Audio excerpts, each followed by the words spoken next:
के लिए क्या कहोगे, वो उनकी स्थिति? गृह मंत्री को अपने किए कर्मों का सजा मिलने वाला है। भगवान के घर में देर है अंधेर नहीं। बेवजह सताए तीन गए राज धर्म और वंश, मानो मेरी बात नहीं तो देख लो रावण कौरव और कंस। तारी पार कौन होता है? जो समाज में रहने लायक नहीं होता है। ये तारी पार उछल कूद क्यों करता है?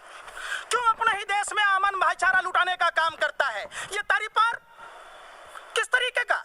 जो समाज में रहने लायक नहीं है, देश के युवाओं को बेरोजगार बनाता है और अपने बेटे को बीसीसीआई में सेक्रेटरी बनाता है। वाह! देश के युवाओं को कहता है ऑटो चलाइए, तो अपने बेटे से क्यों नहीं ऑटो चलवाते भाई? क्यों नहीं पकौड़े तलवाते? क्यों नहीं सिक्योरिटी गार्ड की नौकरी देते, चौकीदार बनाते? देश की जनता ने आपका क्या बिगाड़ा है तारी पार जी? भगवान के घर देर है अंधेर नहीं। आपको अपने कर्मों की सजा भगवान जरूर देंगे। तो बीजेपी के लिए एक बड़ा झटका माने आप इसको, जिस प्रकार से उनकी तबीयत खराब हो रही है। देश के लिए खुशी की बात होगी कि ऐसा जल्लाद बेरहम आदमी जो अपने मुल्क को बर्बाद कर रहा हो, उसका रहा न रहना बात बरोबर है।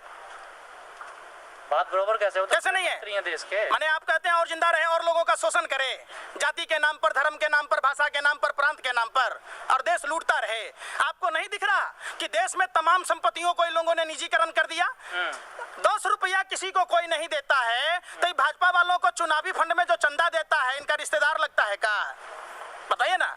जियो फोन के ब्रांड एम्बेसडर, सेल्समैन, सप्लायर बने थे नरेंद्र मोदी जी, और एमटीएनएल बीएसएनएल को डुबा दिया। इन्होंने भारत पेट्रोलियम को डुबोकर रिलायंस पेट्रोलियम को प्रमोट कर दिया। इसने ओएनजीसी को डुबोकर रिलायंस गैस को प्रमोट कर दिया। देश के किसानों को एक रिक्शा, गाय, भैंस उधार नहीं मिलता है। ये इनके रिश्तेदार हैं अनिल अंबानी, सुभाष चंद्र रासव, जो जिसने बैंकों में डकैती डाली है।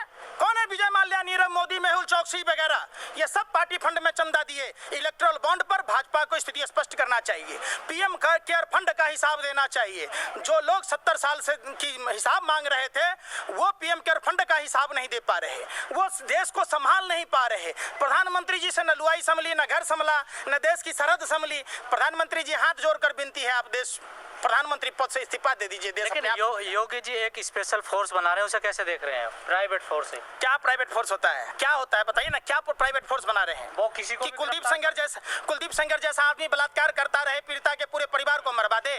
चिन्मयानंद जैसे तेल मालिश वाले बाबाओं के सुरक्षा के लिए सलामी ठोके। आप क्या फोर्स होता है भाई?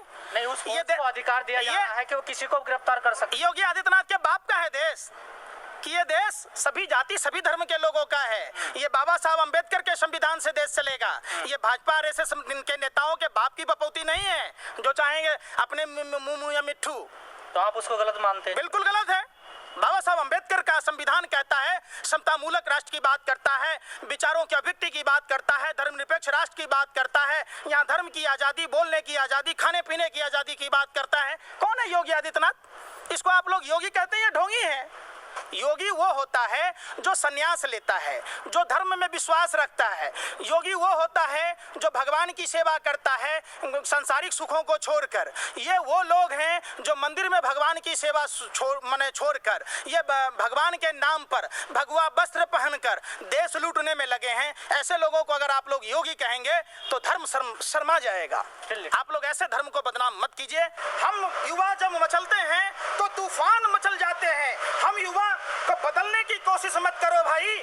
हम युवा बदलते हैं तो इतिहास बदल जाते हैं। देखिए, मीडिया का स्तर, देश के दलाल मीडिया के भरवे पत्रकारों का, दलालों का, ये भोज भात में पत्तल चाटने वाले कुत्तों की तरह है कि कोई खा के बोटी फेंके, ये टूट पड़ते हैं। इनको अपनी मर्यादा का, इनको अपने उसका जिस ट्रेड से हैं उस ट्रेड का थोड़ा सा भी लाज शर्म नहीं है। नहीं तो देश में माँ बहनों की इज्जत आबरू जो लूटती जा रही है, उसके लिए सरकार से सवाल किया जाता। जो हमारे देश के युवा बेरोजगार हो रहे हैं, उसके लिए सवाल पूछा जाता। जब देश के सरहदों पर इस तरह की तमाम घटनाएं होती है और सरकार चुप होती है। देखिए, बात बताइए, दाऊद इब्राहिम पाकिस्तान के किस बेड पर है, किस अस्पताल में है, ये पता होता है। लेकिन इन दलालों को, चाटुकार पत्तल चाट पत्रकारों को ये नहीं पता होता है कि गलवान घाटी में चाइना कब आ गया।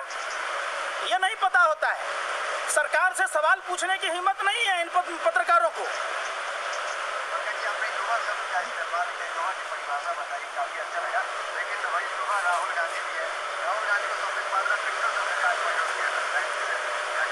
कौन है संदीप पात्रा? मुफ्त का खाने वाला हरामखोर। जब जीएसपीसी में 20,000 रुपए का घोटाला आरबीआई के खिलाफ कोर्ट में खड़ी होती है, वो वही गोबर पात्रा हराम का 27 लाख रुपया का पैकेज लेता है, ओएनजीसी में डायरेक्टर बनता है और ओएनजीसी को डुबाने लगता है। वो वही गोबर पात्रा जब नोटबंदी के दौरान 66.5 लाख रुपए, 500 और 1000 रुपए के नोट जमा हुए थे, ये नोट कहां से आए? कौन है संदीप पात्रा? संदीप पात्रा भाजपा जैसी मदारियों के जो पार्टी है, उस मदारियों के समूह का एक बंदर है जो अपना खेल करतब दिखाता है, सारे दिन नफरत फैलाता है। उसको इस एवज में मकान दिया जाता है, वेतन दिया जाता है। संदीप पात्रा कोई देश का मालिक है क्या? पंकज जी, आखिरी सवाल ले लीजिए। आखिरी सवाल हमारा ये है कि बॉलीवुड के 3 मशहूर खान हैं, आप भी जानते हैं, शाहरुख, सलमान और आमिर खान। जिस तरीके से सुशांत मामले में इनका दूर दूर तक लेना देना नहीं है, लेकिन फिर भी अर्नब गोस्वामी जिस तरीके से उन पे आरोप लगा रहे हैं, उन्हीं पे डिबेट कर रहे हैं, क्या वो टीआरपी के लिए किया जा रहा है या कौन मामला है? एक बात बताइए, पुलवामा की घटना हुई, भारत माँ के वीर सपूत शहीद हो गए, वो कार किसकी थी?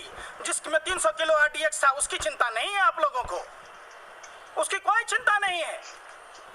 इतने छात्र बेरोजगार मारे जा रहे हैं, उसकी कोई चिंता नहीं है।